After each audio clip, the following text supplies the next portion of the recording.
Well, thank you for joining us tonight. I'm Faith Woodard. And I'm Early Hoyt. Nearly 40 minutes of new information on the double murder at Devil's Den State Park and the suspect now in custody. That's what we got today in a press conference at Arkansas State Police headquarters. Yeah, THV 11's Carter Thweet was there and joins us in studio now. Carter, what did we learn about the investigation and how the suspect was actually caught? Faith Rowley, police said pictures and videos from the public helped them identify Andrew McGann's car, tracking it to a Springdale barbershop where he was arrested yesterday while trying to get a haircut. But the main takeaway from today is that investigators are as close to certain as they can be that McGann committed these murders, and they're ready to use the full weight of the law against him.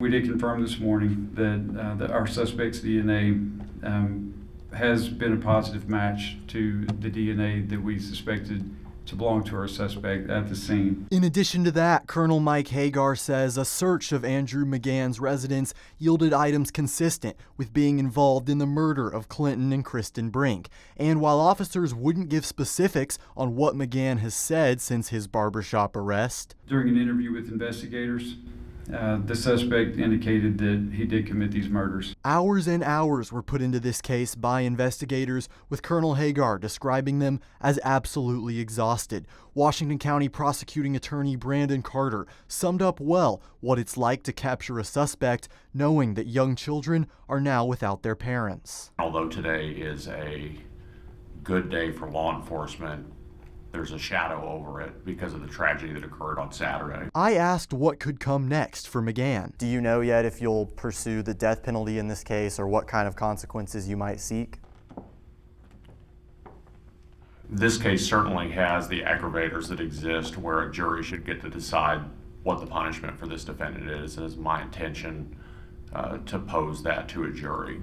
So the state will not be waiving the death penalty in this case. And the press conference ended with something Hagar says is often left out. We've spoken to the family quite a few times over the last several days, and what we heard consistently is what a loving mother and father they were, loving husband and wife that they were towards each other.